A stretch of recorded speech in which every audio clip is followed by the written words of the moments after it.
पंचवार्षिक समालोचन. आपल्या स्थानबद्धतेच्या काळात रत्नागिरी येथे असताना स्वातंत्र्यवीर सावरकरांनी जी भाषाशुद्धीची चळवळ पुढे चालू केली त्याचा 5 वर्षाचा आढावा घेणारा लेख केसरीमध्ये 4 लेखांकात दिनांक 16 मे 1931 पासून दिनांक 2/6/31 पर्यंतच्या अंकातून प्रसिद्ध करण्यात आला होता.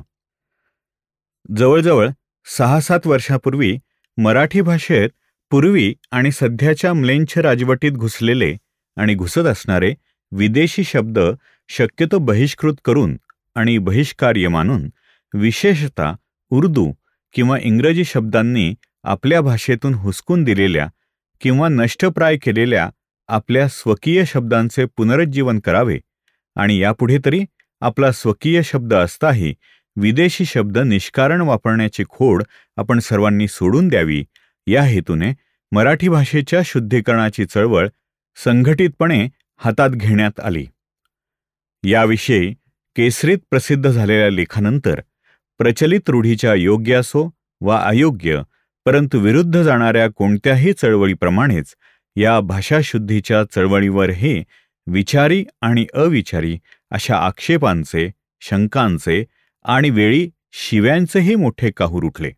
त्यातील काहींचे समाधान केसरीत दुसरी एक लेखमाला लिहून केले, परंतु वर्तमानपत्रातील लेख फुटकळपणे प्रसिद्ध होणे अपरिहार्य आणि अशा फुटकळ लेखातील कोणता तरी भाग वाचल्यानेच आणि त्या लेखमालेचा समग्र अभ्यास न केल्यानेच बहुतेक टीकाकारांचे संशय उत्पन्न झालेले आहेत असे वाटल्यामुळे ती लेखमाला केसरीकारांच्या अनुज्ञेने मराठी भाषेचे शुद्धीकरण या स्वतंत्र पुस्तकात थोडी भर घालून समग्र छापून प्रसिद्ध केली आणि त्याज्य विदेशी शब्दांचा एक दिग्दर्शनापुरता लघुकोश या पुस्तकात जोडला.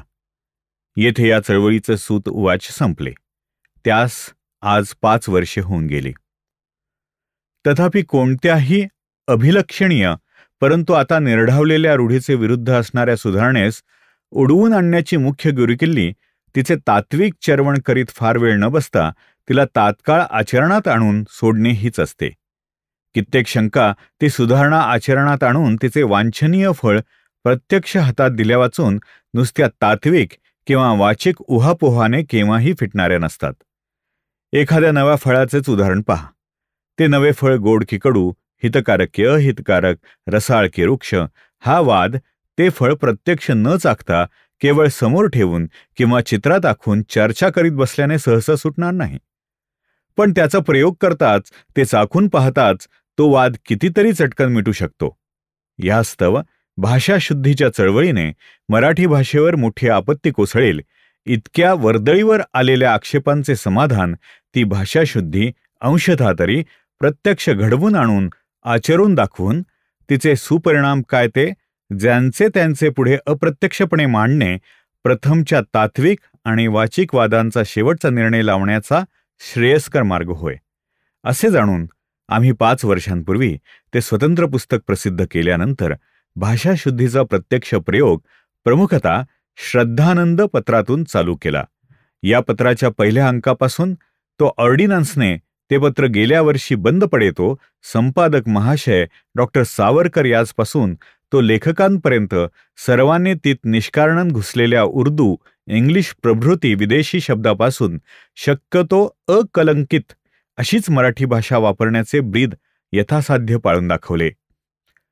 दर आठवड्याच्या आठवड्यास महाराष्ट्रभर या पत्रातून उर्दू शब्दांनी लुप्त वा लुप्तप्राय केलेले आपले अनेक स्वकीय जुने आणि छान शब्द पुन्हा प्रचलित होऊ लागले.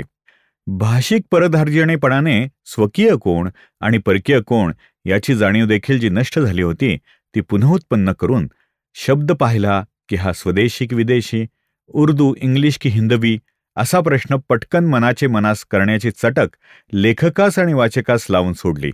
शाळातून आणि घरातून बायका मुलांपर्यंत हा शब्द विदेशी की देशी याची चर्चा आणि शब्दांच्या चुक्यांची धरपकड हा भेंड्यांसारखा एक गमतीचा आणि उद्बोधक खेळ करून सोडला.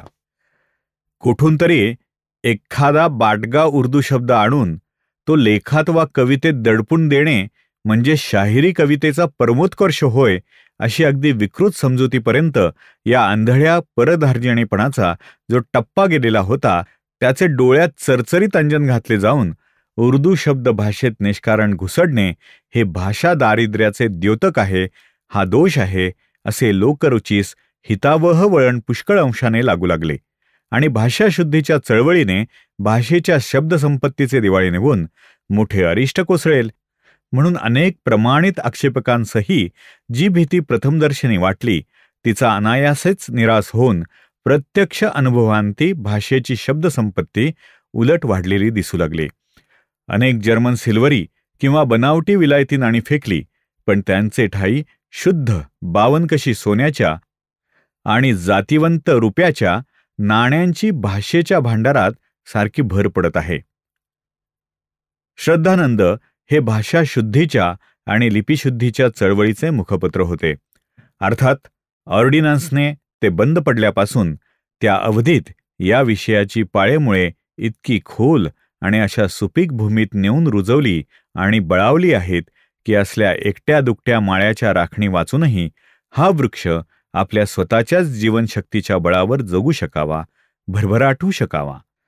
कारण मागे उल्लेखलेले भाषाशुद्धीचे मूळ पुस्तक प्रसिद्ध होऊन या चळवळीचे सुतोवाच होताच गेल्या 5 वर्षात भाषाशुद्धीचा अभिमान धरणारा आणि ती आचरणात आणून सोडणारा असा एक संघटित वर्ग लहान मोठ्या प्रमाणात महाराष्ट्रातील बहुतेक महत्त्वाच्या नगरातून उत्पन्न झालेला आहे. मसूरच्या ब्रह्मचर्याश्रमासारखी संस्था भाषाशुद्धीची सक्रिय अभिमानी आहे. तेथील प्रचारकांच्या व्याख्यानातून आणि विशेषतः त्यांच्या दासबोध मासिकातून निष्कारण विदेशी असा शब्द मग तो जुना उर्दू असो वा नवीन इंग्लिश असो सहसा आढळत नाही. दासबोध हे मासिक श्रद्धानंदांप्रमाणेच भाषाशुद्धीचा एक एकनिष्ठ प्रचारक आहे. त्या आश्रमाच्या वतीने छापलेल्या अनेक ग्रंथांतूनही विदेशी शब्दस्पर्शापासून विमुक्त केलेली अशी सोज्वळ, शुद्ध आणि सतेज मराठीच योजलेली असते. आमच्या धर्मपीठाचे तर हे विशेष कर्तव्य आहे की त्यांनी आपल्या लिखाणातून अनावश्यक अशा मागे म्लेंछ राजवटीत घुसलेल्या विदेशी शब्दांचे साफ उच्चाटन करून तदर्शक असणाऱ्या आपल्या जुन्या आणि नव्या स्वकीय शब्दांचाच प्रसार करावा. महाभारताच्या भाषांतरात किंवा त्या कथानकावरील नाटकात जेव्हा अशी भाषा घालण्यात येते की तेव्हा दरबारस्थ दुर्योधन उठून धृतराष्ट्रास म्हणाला, बाबासाहेब, खुदाच्या मेहरबानीने आज हा डाव मी जिंकला, धर्माचे तकदीर फुटले, आता या दुश्मनांना मी नेस्तनाबूत करून टाकीन, बस आता दरबार बरखास्त करावा. तेव्हा तो अक्षम्य मूर्खपणा असतो. तसाच आमच्या धर्मपीठाच्या पवित्र आज्ञापत्रातून आणि लिखाणातून निस्बत, जरूर, कायदेपंडित, तहाहयात, तहकूब किंवा त्याचा भाऊ बेवकूब इत्यादी शब्द आचार्यपीठाच्या मराठी लिखाणात वापरले जाणे लाजीरवाणे आहे. या दृष्टीने पाहता अलीकडेच प्रसिद्ध झालेल्या श्री शंकराचार्य डॉक्टर कुर्तकुटीच्या केसरी संस्थेस दिलेल्या आशीर्वादाची भाषा आमच्या सर्व धर्मपीठांना किती अनुकरणीय आहे. केसरी प्रबोधात दिलेल्या त्या उभ्या छेदकातील विचाराप्रमाणे त्यांना व्यक्त करणारी भाषाही आमच्या पुरातन संस्कृतीतील उदात्त आणि उत्तम ते संरक्षण करण्याचे ज्यांचे आद्य कर्तव्य त्या आचार्यपीठाला शोभते खरी. त्या उभ्या छेदकात नवा वा जुना कोणताही म्लेंछ शब्द निष्कारण न आल्याने ती भाषा पंगू वा दरिद्री झालेली नसून उलट किती श्रुतिसुखद, संपन्न आणि सुसंस्कृत भासत आहे. आचार्य यापुढेही निदान आपल्या लिखाणात तरी धर्मभास्कर मसूरकरांप्रमाणेच अनावश्यक निष्कारण अशा म्लेंछ शब्दांच्या संपर्कापासून आपल्या विबुध भाषेत मुक्त करण्याच्या या शिवछत्रपतींनीच आरंभलेल्या कार्याचा यथासाध्य पुरस्कार करतील अशी आम्हास आशा आहे. संघटन प्रचारकांपैकी श्री पाचलेगावकर महाराजही भाषाशुद्धीचे अभिमानी असून उर्दू व इंग्रजी शब्द शक्यतो आपल्या बोलण्यात टाळण्याचा आणि इतरांकडून टाळविण्याचा यत्न तसे करताना थोडा त्रास पडला तरी सहन करून करीत असतात. ज्ञानदेवी मासिकातील लेखातही अथपासून इथपर्यंत अगदी प्रतिज्ञापूर्वक भाषाशुद्धीचे व्रत अंगीकारलेले असते. त्याचे संपादक श्रीयुत आठवले हे या विषयाचे अगदी पहिल्यापासूनचे अभिमानी. जुने उर्दू किंवा नवे इंग्लिश शब्द बहिष्कृत करताना त्या ठाई अगदी ठाकठीक असा स्वकीय शब्द या वाचून चित्रकार आणि लिपी संशोधक देवधरांसारखे आणखी अनेक लेखक लिहिण्यात आणि बोलण्यात भाषाशुद्धीचे व्रत एकनिष्ठपणे पाळीत असतात. रत्नागिरी हिंदू सभा तर प्रथमपासूनच आपले सर्व विस्तृत लिखाण आणि मुद्रण शुद्ध भाषेतच प्रसिद्ध करते. इतरही काही हिंदू सभा आणि संस्था भाषाशुद्धीकडे थोडेफार लक्ष पुरवतात. आम्ही आणि आमच्या बंधुद्वयाने तर जन्मठेप, मला काय त्याचे, वीर बैरागी, गोमांतक काव्य, उशाप, हिंदू पदपादशाही, नेपाळ प्रभृती लिहिलेल्या झाडून साऱ्या लहान मोठ्या ग्रंथात भाषाशुद्धीचाच अवलंब केला. इतकेच नव्हे तर मराठीतील आमच्या सर्व व्याख्यानांतून, पत्रव्यवहारातून, संवादातून आणि प्रत्यहीच्या चालचलाऊ बोलण्यातून गेल्या 5-10 वर्षात उर्दू व इंग्लिश शब्द असा न येऊ देण्याचा पराकाष्ठेचा प्रयत्न करीत आलो.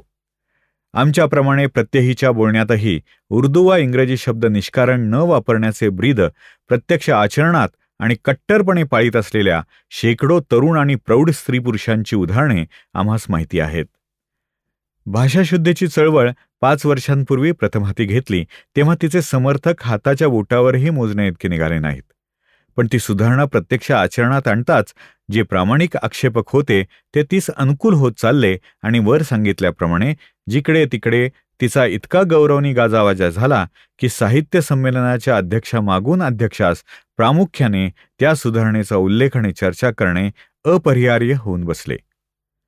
वर उल्लेखलेल्या प्रामाणिक आक्षेपकांपैकी पुण्याच्या सन 1927च्या संमेलनाचे अध्यक्ष श्रीयुत श्रीपाद कृष्ण कोल्हटकर यांनी या चळवळीचा अर्धा भाग, जो इंग्लिश शब्दांचे उच्चाटन, त्याचा अत्यंत अभिमानपूर्वक पुरस्कार केला आणि दुसरा भाग, जो उर्दू शब्दांचे उच्चाटन, त्याविषयी त्यांची त्यावेळी पूर्ण अनुकूलता असतानाही निष्पक्षपातपणे मानले की विदेशी शब्दांविरुद्धची मोहीम अगदीच निरर्थक ठरली असे नाही.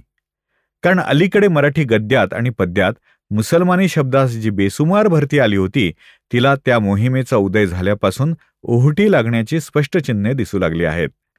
मराठी शब्दातून मुसलमानी शब्दास अर्धचंद्र मिळाला नाही तरी भाषेत उपयुक्त शब्दांची भर पडल्या वाचून राहणार नाही. श्रीयुत कोल्हटकरांनी उर्दू शब्दांविरुद्धच्या या चढाईविषयी जे आक्षेप त्या भाषणात घेतले त्यांचेही समाधान श्रद्धानंदाने 16 जून 1927च्या आपल्या लेखात केले आणि त्यामुळे आपले मत अनावश्यक उर्दू शब्दांच्या बहिष्कारासही पूर्ण अनुकूल झाले आहे असे श्रीयुत कोल्हटकरांनी एका व्याख्यानात सांगून स्वतः थांबून स्वदेशी शब्द योजित उर्दू शब्द भाषणात न येऊ देण्याचा यत्नही त्याच प्रसंगी प्रकटपणे केला. त्यापुढचे साहित्य संमेलन बेळगाव येथे 1928व्या वर्षी झाले. त्यातही त्या संमेलनाचे अध्यक्ष सुप्रसिद्ध काळकर्ते, देशभक्त शिवरामपंत परांजपे यांनीही या भाषाशुद्धीच्या आंदोलनाविषयी म्हटले की आपल्या भाषेत मिसळणारे मुसलमानी आणि इंग्रजी शब्द आपल्या भाषेवरही आपल्या प्रस्तुतच्या राजकीय पारतंत्र्याचा छाप नित्याचा मारून ठेवतात.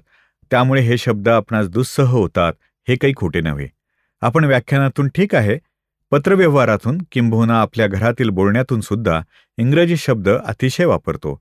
या उद्वेजक स्थितीने अत्यंत उद्विग्न होऊन कैलासवासी राजवाडे यांनी या इंग्रजी जोखडाखाली आणि जुलमाखाली मराठी मरेल देखील अशी अतिस्नेह पापशंकी या दृष्टीने भीती प्रदर्शित केली. त्याचप्रमाणे जे मुसलमानासही सारख्याच रीतीने भरडून काढणाऱ्या बिकट राजकीय परिस्थितीत हिंदूंशी सहकार्य करीत नाहीत त्यांचे मुसलमानी शब्दही आपल्या भाषेत कशाला पाहिजेत, अशा दृष्टीने देशभक्त सावरकर आणि इतर काही लोक इंग्रजीबरोबर मुसलमानी शब्दांचंही आपल्या भाषेतून उच्चाटन करून टाकण्याचा उद्योग करीत आहेत. युरोपातील स्वित्झर्लंड, इटली यावर एकेकाळी ऑस्ट्रियाचे राज्य चालू होते. त्या परकीय राज्याचे जोखड झुगारून देऊन स्वतःची स्वतंत्रता जेव्हा प्रस्थापित करण्याचा त्यावरील 2 देशातील काही संस्थानिकांनी प्रयत्न आरंभिला तेव्हा त्यांनीही आपल्यावरील जुलमी राज्याच्या भाषेतील शब्द आपल्या कोशातून काढून टाकण्यास अशी सुरुवात केली. ग्रीक लोक 1525 साली टर्कीच्या जुलमातून सुटण्यासाठी धडपडू लागले तेव्हा त्यांनीही टर्किश शब्दांना अर्धचंद्र देण्याचा उपक्रम चालविला. हल्लीसुद्धा जर्मन लोक फ्रेंच भाषेचा इतका तिटकारा करतात की आपले उत्तर फ्रेंच मनुष्यास समजो न समजो ते फ्रेंचांशी जर्मन भाषेविना कधीही बोलत नाहीत. तेव्हा पारतंत्र्याच्या तिटकाऱ्याच्या दृष्टीने विश्वनाथपंत राजवाडे यांची काळजी आणि विनायकराव यांची उद्योगशीलता लक्षात घेण्यासारखी नाही असे कोण म्हणेल. देशभक्त काळकर्ते यांनी जे 2-4 आक्षेपही घेतले आहेत त्याचा विचार पुढे होणारच आहे. यापुढेच साहित्य संमेलन गोव्यास सन 1930ला प्राध्यापक वामो जोशी यांच्या अध्यक्षतेखाली भरले. त्यांनी आपल्या भाषणात भाषाशुद्धीचा उल्लेख करून मराठी फारशी शब्दांचा हास्यास्पद संकर हा दोष आहे असे बजावून श्री कोल्हटकरांच्या मताप्रमाणेच आपले मत असल्याचे सांगितले. अर्थात कोल्हटकरांच्या वर उद्धृत केलेल्या छेदकाप्रमाणे या आंदोलनाचा सुपरिणाम बऱ्याच अंशी त्यास मान्य असलाच पाहिजे. त्यांनी घेतलेल्या आक्षेपांचाही विचार पुढे करू.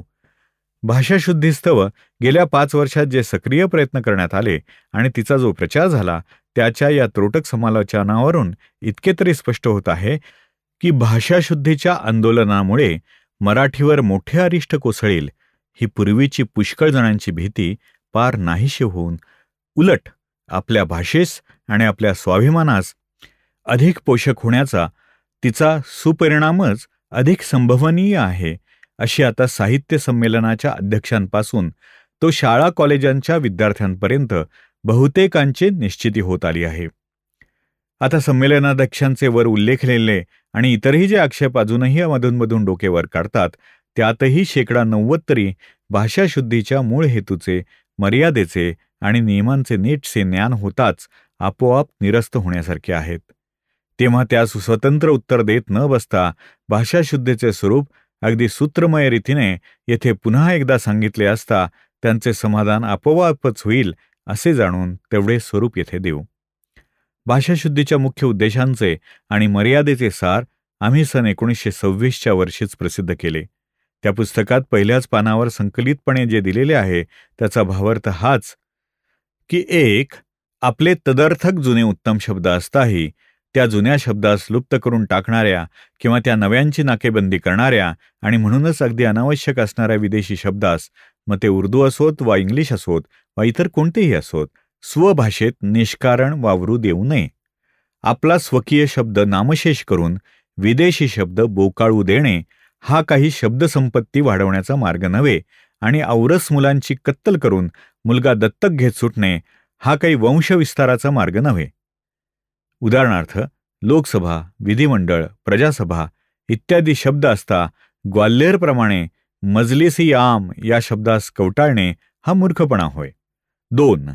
परंतु ज्या वस्तू पूर्वी आपल्यात नव्हत्या किंवा ज्यांना आपले तितकेसे सुटसुटीत प्रतिशब्द निर्माण करणे सुलभ नाही अशा वस्तूंची वा पदार्थांची नावे विदेशी विशेषनामाप्रमाणे विदेशी शब्दांनीच व्यक्त करण्यास प्रत्यवाय नाही. अशा विदेशी शब्दांनी मात्र स्वकीय शब्दसंपत्ती वाढते खरीच, जसे गुलाब, कोट, सदरा, बूट, कॉलर, स्टोव्ह, पेन्सिल, स्टीमर इत्यादी. परंतु त्यासही जर कोणी एखादा स्वकीय प्रतिशब्द काढला तर वैकल्पिकपणे तोही वापरण्यास प्रत्यवाय नाही. स्टीमरला कोणी आगनाव किंवा कोकणात म्हणतात तसा वाफर हा शब्द प्रचारात आणला तर त्यात रागवण्याचे काय कारण? 3. भाषाशुद्धीचेच नव्हे तर सुधारणांचेच मर्म असे असावे की स्वकीय संस्कृतीत जे उत्तम, कार्यक्षम वा हितकारक आहे त्याचा निष्कारण त्याग करू नये आणि विदेशी संस्कृतीतील आपल्यात नाही असे जे उत्तम, जे कार्यक्षम आणि जे हितकारक ते सकारण स्वीकारण्यास कचरू नये. या समालोचनाच्या पूर्वार्धाची शेवटी भाषाशुद्धीच्या नियमांची आणि मर्यादांची जी त्रोटक रूपरेषा दिली ती नीट लक्षात घेता या चळवळीवर पूर्वी घेतले गेलेले आणि अजूनही तिच्या स्वरूपाच्या अर्धवट ज्ञानामुळे घेण्यात येत असलेले बहुतेक आक्षेप आपोआपच गळून पडतात हे सहजच दिसून येईल. यावरही जर कोणास ती चळवळ काही कारणाकरता आक्षेपार्ह वाटेल तर त्यांनी प्रथमतः आमचे भाषाशुद्धीकरण हे स्वतंत्रपणे प्रसिद्ध झालेले पुस्तक अवश्य वाचावे, कारण त्यात या सर्व आक्षेपांचे पूर्वीच निरसन केलेले आहे. या समालोचनातल्या आक्षेपाची तीच ती उत्तरे देण्याची पुनरुक्ती करीत बसण्याचा मुळीच हेतू नाही आणि त्याची आवश्यकताही नाही. गेल्या 5 वर्षात या चळवळीमुळे आपल्या भाषेचे वाढलेले शब्दबळ आणि आत्मविश्वास हाच या चळवळीचे हितकारकत्व सिद्ध करण्याचा अखंडनीय प्रत्यक्ष पुरावा आहे. आणि म्हणूनच तिच्या या सुपरिणामांचे संकलित दिग्दर्शन करण्यापुरतेच आणि झालेल्या कार्याचा आढावा काढून पुढे तेच धोरण चालविणे किती हितकारक आहे ते दाखविण्यासाठीच कायदे हे समालोचन केलेले आहे.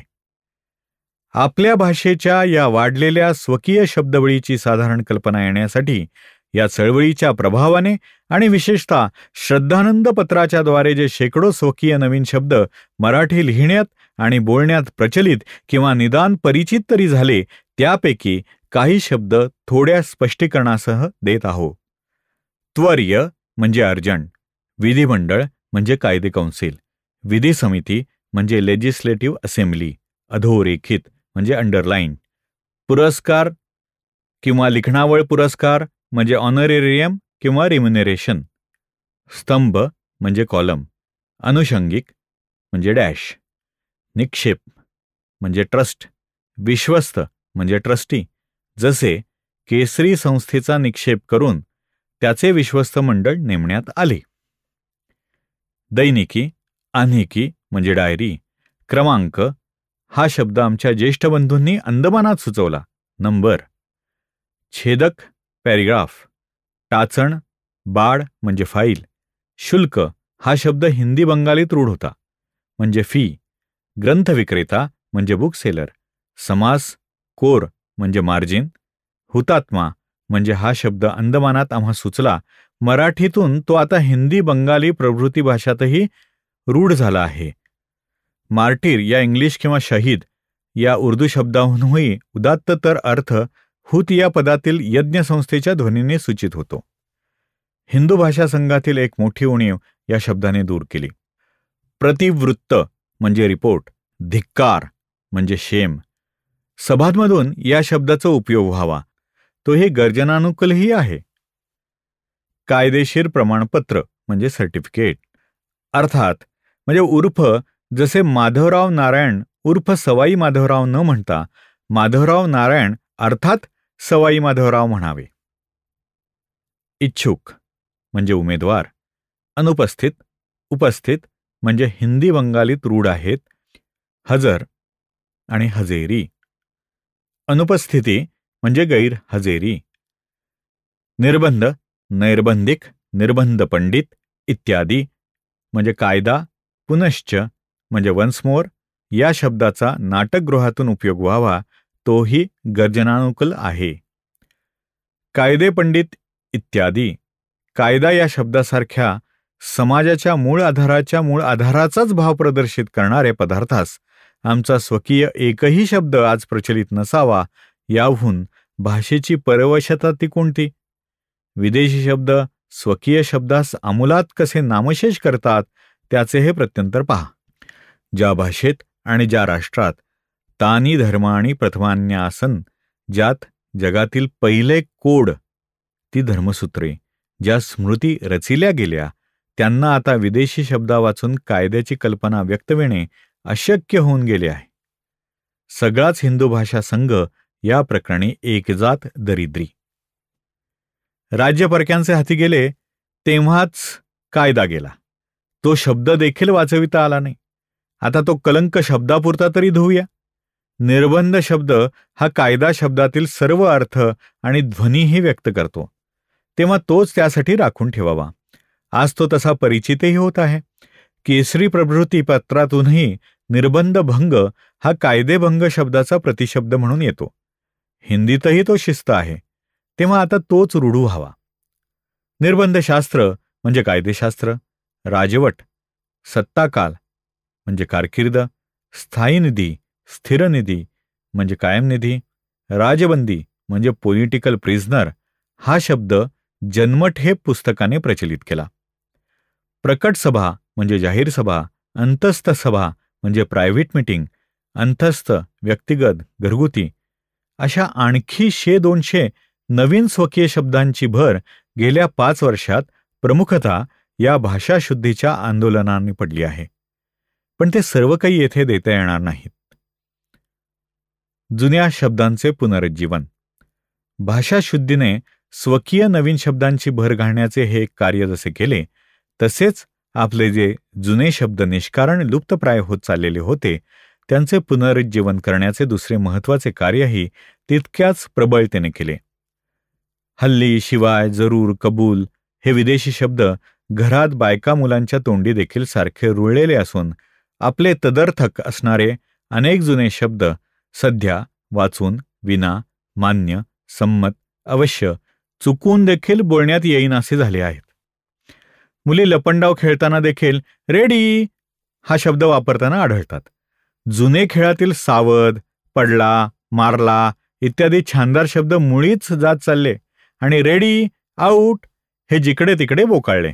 उदाहरणार्थ, बेळगावच्या संमेलनाध्यक्षांच्या भाषणाच्या एका पानात जरूर हा शब्द 4-5दा आलाय, पण पर्याय म्हणून देखील अवश्य हा आपला तदर्थक शब्द एकदाही आला नाही. खालील टिप्पणीत दिग्दर्शनार्थ दिलेले सर्व विदेशी शब्द याच प्रकारात मोडतात. त्यांचे पर्याय असलेले आपले स्वतःचे जुने शब्द आपण नियमपूर्वक वापरावे आणि त्यास मारून शिरजोर होऊ पाहणाऱ्या विदेशी शब्दांस बहिष्कृत करावे, कारण ते भाषेतून साफ गेले तरी आपली काही एक हानी होणार नाही. जुने स्वकीय शब्द मारून विदेशी शब्द निष्कारण वापरणे मूर्खपणाचेच आहे. हाच भाषाशुद्धीचा मुख्य कटाक्ष आहे. बहिष्कार्य शब्दांची उदाहरणे. बद्दल म्हणजे संबंधी किंवा विषयी. हा शब्द बेळगाव संमेलनाध्यक्षांच्या भाषणाचे पहिल्याच पानावर 4 ओळीत 4दा आलाय. पण तदर्थक स्वकीय शब्दांसंबंधी, विषयी इत्यादी ते मुळीच आले नाहीत. शिवाय म्हणजे विना, वाचून, व्यतिरिक्त, आणखी. कायम म्हणजे स्थिर, स्थायी, नित्य, नेहमीचे. अगर म्हणजे जरी किंवा. अब्रू म्हणजे लौकिक, मान किंवा प्रतिष्ठा. इलाज म्हणजे उपाय आणि साधन. इमानी म्हणजे प्रामाणिक किंवा विश्वासू. इमारत म्हणजे घर, वाडा, आलय, भवन, ग्रह, निकेतन असे कितीतरी शब्द, पण जिथे जिथे इमारत हा विदेशी शब्द काय तो बोकाळलेला. कबूल म्हणजे मान्य किंवा संमत. ऐपत म्हणजे सामर्थ्य, योग्यता किंवा शक्ती. गुदस्ता म्हणजे गतवर्षी. कमाल म्हणजे धान्य, पराकाष्ठा, परिसीमा, परमावधी. किंमत म्हणजे मूल्य, मोल. पुस्तकावर किंमत लिहिली तरच ते पुस्तक विकण्यास अनुज्ञा मिळते अशी सर्वसाधारण समजूत दिसते. चुकून देखील पुस्तकावर कोणी मूल्य अमुक म्हणून छापित नाही, जो तो किंमत छापतो. हकीकत म्हणजे वृत्त, वृत्तांत किंवा माहिती. तर्फे म्हणजे वतीने. दोस्त म्हणजे मित्र, स्नेही, वयस्य, सोबती, सवंगडी आणखी पाठीभर शब्द आहेत. पण काही शाहिरांना दोस्त म्हटल्या वाचून प्रेमाचा पाहणा फुटतच नाही. दिलगिरी म्हणजे दुःख, शोक, खेद किंवा अनुताप.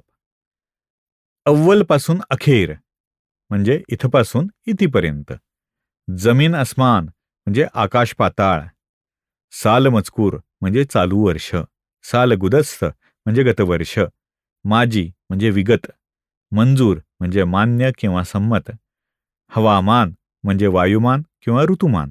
हवा पालट म्हणजे वारा पालट. हवा पाणी म्हणजे वारा पाणी. जलवायू हिंदी बंगालीत रूढ आहे. गरीब म्हणजे दिन, बापुडा, सालस, बिचारा. मेहरबान म्हणजे कृपावंत. मेहरबानी म्हणजे कृपा, दया, आभार, उपकार. या आणि अशा अनेक अनावश्यक विदेशी शब्दांचा प्रचार गेल्या 5 वर्षात पुष्कळ अंशी कमी होऊन आपल्या तदर्थक जुन्या स्वकीय शब्दांचे त्या प्रमाणात पुनरुज्जीवन होत चालले. अशा रीतीने अनेक स्वकीय शब्दांची भर पाडून आणि जुने स्वकीय शब्दही पुनरुज्जीवित करून आपल्या भाषेचे शब्दबळ त्या चळवळीने उलट वाढविले आहे. ही गोष्ट अशी अनुभवांती निर्विवादपणे सिद्ध होत आहे. या एकंदर सर्व परिणामास विचारात घेऊन या समालोचनावरून हे स्पष्ट होते की मराठी परकीय अनावश्यक शब्दांच्या मारकपिढीपासून मुक्त करून तिचे स्वकीय शब्दबळ उलट प्रवर्धमान करणारी असली विस्तृत आणि जाणीव चळवळ आजवर केव्हाही झालेली नव्हती. मराठीच्या अंगी मुरलेल्या उर्दू शब्दांच्या रोगावर तर शिवाजी महाराजांनंतर शस्त्रक्रिया अशी हीच झाली. अर्थात प्रत्यक्ष अनुभवांती इतक्या हितकारक ठरलेल्या या भाषाशुद्धीचे व्रत आता आपण सर्वांनी यापुढे आणि याहूनही नेटाने चालवली पाहिजे. भाषेमध्ये परकीय शब्द जे असे डोईजड होऊन स्वकीय शब्द नामशेष करू शकतात ते एका ठरलेल्या पद्धतीने होत. ती पद्धत अशी की आपण हयगयेने केव्हा निरुपाय म्हणून आणि केव्हा केव्हा तर केवळ ऐट म्हणून काही परकीय शब्द भाषेत वापरू लागतो. ते इतके अधिक वापरले जातात तितके तदर्थक आपले असणारे शब्द मागे पडतात आणि तो भाव त्या विदेशी शब्दांनीच व्यक्त करण्याची सवय पडते. पुढे तो भाव त्या वाचून व्यक्तच होत नाहीसे वाटते आणि ते विदेशी शब्द असे एकदा रूढ झाले म्हणजे मग ते जुने, ते पचले, ते आपलेच झाले अशा खुळ्या ममत्वाने त्यांना काढण्याचा प्रयत्न कोणी करू लागला की तो नकोसा वाटतो. पण त्यापायी आपले होते ते स्वकीय शब्द नाहीसे झाले याचे कोणासच काही वाटत नाही. तेव्हा विदेशी शब्द घरात ज्या चोर वाटेने आजवर घुसू शकले ती ही मूळच्या हयगयीची वाट आता पूर्णपणे बंद करून टाकली पाहिजे. यापूर्वीचे जुने निष्कारण घुसलेले विदेशी शब्द तर हुसकून देऊच देऊ, पण आपण आता विदेशी शब्दास आजवर आत घेणारे जे चोरदार उघडकीस आले आहे त्यावरही कडक पहारा ठेवू. आपला स्वकीय शब्द असता किंवा संस्कृत सारख्या शब्दप्रसवक्षम आणि सुसंपन्न अशा आपल्या देववाणीतून रत्नखाणीतून तो निर्माण करता येत असता, विदेशी शब्द त्या हयगयांच्या चोर वाटेने प्रथम आत येऊ द्यावयाचाच नाही, थट्टेची क्षमिक अनुज्ञा देखील त्यास आत घुसू द्यावयाचा नाही, असे सर्वांनी व्रत घेतले पाहिजे. या हयगयीने अगदी ताजे उदाहरण हवे असेल तर हा इन्किलाब झिंदाबाद ऐका. हिंदूतच नव्हे तर मुसलमानातही हजारी एकासही याचा अर्थ कळेना, पण तरीही मुसलमान ओरडतात म्हणून गावोगाव हिंदूही तेच ओरडतात. एका चांगल्या प्रौढ व्यापाऱ्यास परवा हेतुता विचारले, आता तुम्ही गरजत आहात त्या इन्कलाब झिंदाबादचा अर्थ काय? तो हसून म्हणाला, अर्थ झिंदाबाद, आपला राष्ट्रीय झेंडाबाद असा काहीसा मी समजतो.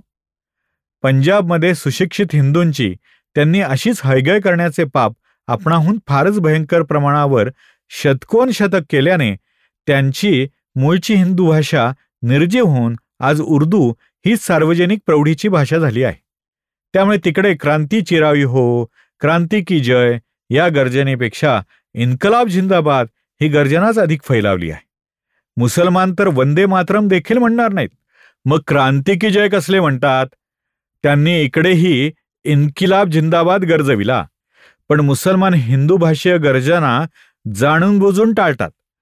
तर त्या दुराग्रहाला टोला देण्यासाठी तरी आपण आपली स्वकीय गर्जनाच करू असे हिंदूंना काही वाटले नाही. इतका पीळ असता तर मग ते हिंदू कसले? तेही लागले मेंढरासारखे इन्किलाब झिंदाबाद ओरडायला. क्रांती चिरायू हो, चिरंजीव क्रांती किंवा क्रांती की जय या आजवर दुमदुमणाऱ्या आपल्या स्वकीय गर्जना मागे पडून आता तर जर की झिंदाबादीची ओळवली तर ती भावना तशाच शब्दास चिकटत जाणार. पुढे काही शहाणे म्हणणार, त्या झिंदाबादे वाचून तो भाव व्यक्तच होत नाही बुवा. आणि 10 वर्षात सर्वच लोक म्हणणार, हा शब्द जुना झाला, आपलाच झाला, राहू दे त्याला, झाले. पण या पायी आपली क्रांती चिरायू हो ही गर्जना, हा शब्द परका झाला, ठार झाला, गेला, याची वाट काय? यास्तव आपण जरी प्रथमपासूनच क्रांती की जय हे आजही चैतन्यप्रद, गर्जनाक्षम आणि सर्वस्वी अर्थपूर्ण असलेले शब्दच वापरावे. पण तिकडे मुसलमान काहीही ओरडोत. गर्जनांकडे आम्ही येथे भाषाशुद्धी पुरतेच पाहत आहोत. त्यांच्या राजकीय अर्थाशी आणि त्या गर्जनांच्या योग्यायोग्यतेशी आमचा येथे काहीही संबंध नाही. गरजावयाचेच तर निदान स्वकीय शब्दास व्यवहारा एवढेच विधेय येथे प्रस्तुत आहे. परंतु अशा प्रकारची घातक हयगय या भाषाशुद्धीच्या नाकेबंदीमुळे आता विरळा घडते हीच नवी गोष्ट आहे.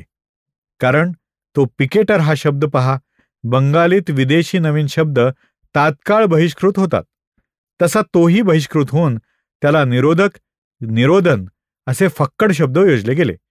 आणि त्यांच्याकरवी मराठीतही त्या बेट्या पिकेटरवरच पिकेटिंग होऊन त्यास त्या विदेशी कापडाच्या गठ्ठ्यांसही झटपट बहिष्कृत करण्यात आले. निरोधक आणि निरोधन हे शब्द बोलता बोलता रूढ होत आहेत. अशीच सावधानता आपण एकसारखी ठेवली पाहिजे. आता गेल्या 5 वर्षांचे समालोचनाचे शेवटी येत्या 6व्या वर्षासाठी या चळवळीचा कार्यक्रम आणि धोरण काय असावे तेही दिग्दर्शनापुरते सुचवून हा लेख संपवू. 1. परकीय शब्दही केव्हा घ्यावे तो नियम मागे स्पष्टपणे दिलाच आहे. तेवढा अपवाद सोडून आपण सर्वांनी स्वकीय शब्दच वापरावे. यापुढे तरी कोणीही मित्राला फ्रेंड विण्याचा किंवा भावाला ब्रदर विण्याचा आचरटपणा करू नये. स्वकीय शब्दांची व्याख्या हीच की संस्कृतोत्पन्न ज्या अनेक प्राकृत भाषा किंवा तामिला प्रभृती द्राविडादिक भाषा आपल्या हिंदू लोकात या देशात मूळपासून प्रचलित आहेत, त्या हिंदू भाषा संघातील सर्व शब्द आपणास स्वकीय आहेत हे ऐकून एका विद्वान माणसास बरेच हसू कोसळले होते आणि त्या माणसाने मासिकातून विचारले होते की काय हो, हिंदू भाषा संघ म्हणजे काय? भाषेला देखील धर्म असतो की काय? त्यास आमचे इतकेच सांगणे आहे की यापुढे आपल्या त्याच लेखात हिंदुस्थान हा शब्द वापरलेला आहात तो पाहून आम्हासही तसेच हसू कोसळले आणि विचारावेसे वाटले की हिंदुस्थान म्हणजे काय. पण जर तसे काही नसून हिंदू लोक परंपरेने ज्यात राहतात ते स्थान हिंदुस्थान अशा अर्थी आपण तो शब्द योजला असाल तर हिंदू लोक परंपरागत ज्या भाषा बोलतात तो हिंदू भाषा संघ इतके कळण्यापुरतीही विद्वत्ता आपल्या अंगी आहेच तर. 2.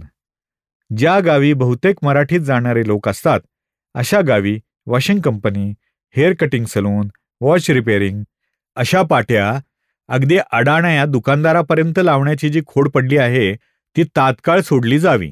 मराठी पाट्या तेथे लावाव्या म्हणजे गिराहिकास समजणे हा जो पाट्यांचा मूळ उद्देश तो साधेल. भाषा शुद्धीकरिताच नव्हे पण त्यांच्या धंद्यांच्या हिताकरिताच मराठी भाषेतील पाट्या लावाव्या. तसेच अशा ठिकाणच्या विधिज्ञांनी आपल्या दारावर आऊट, इन असे इंग्रजी लिहिण्याची हास्यास्पद खोड सोडून बाहेर, आत असे मराठी लिहावे. स्वतःच कळावे एवढ्यासाठी ते नसेल आणि लोकांस कळावे म्हणून जर ते तसे लिहिले जात असेल तर मराठी जाणणाऱ्या लोकांची संख्या जिथे बहुतेक असणार तिथे ते शब्द मराठीच लिहिणे बरे हेही सांगावे लागते. त्याचप्रमाणे नावाची आद्याक्षरे मराठीत लिहावी. एसवी फडके असे लिहिण्याची खोड सोडून सवी फडके इत्यादी लिहावे. 3. शब्दकोश मंडळाने प्रत्येक रूढ विदेशी शब्द देताना त्यांच्या प्रतिशब्दांचे स्थानी एक वा अनेक कोणचे तरी तदर्थक स्वकीय शब्द अवश्य द्यावे. आणि दुसरे असे की महानुभावादिक आणि अगदी मागधी महाराष्ट्रीय वाङ्मयातीलही जे जुने शब्द आजच्या विदेशी शब्दांनी लुप्त केलेले आढळतील वा त्यांना आज प्रतिशब्द होण्यास आढळतील वा आज प्रतिशब्द होण्यास योग्यसे वाटतील ते सारे पुनर्जीवित करून त्या त्या विदेशी शब्दांस प्रतिशब्द म्हणून त्यापुढे द्यावे. या योगे शब्द संपत्ती रक्षणाच्या कार्यासही ते कार्यही करू शकेल. परिभाषा मंडळांनीही हेच धोरण ठेवावे. 4. शेवटी ज्या ज्या जुन्या पत्रकारांनी आणि लेखकांनी अनावश्यक असे नवे वा जुने विदेशी शब्द टाळण्याचा प्रयत्न करण्यात अजून दुर्लक्ष केलेले आहे त्यांनी ते यापुढे तरी तसे न करता शक्यतो तोंडात वा लेखणीत बसलेले विदेशी शब्द बहिष्कृत करावेच करावे. अनेक लेखक हे करणे इष्ट हे मनातल्या मनात जाणतात पण त्यांची सवकलेली भाषा बदलणे आता अगदी अवघड जाते म्हणूनच काय ते उघडपणे या गोष्टीचा पुरस्कार करीत नाहीत. पण त्यास आम्ही अनेक ठिकाणी अनुभवून पाहिलेली एक सोपी पद्धत सांगतो. प्रथम लेख नेहमीप्रमाणे लिहून काढावा.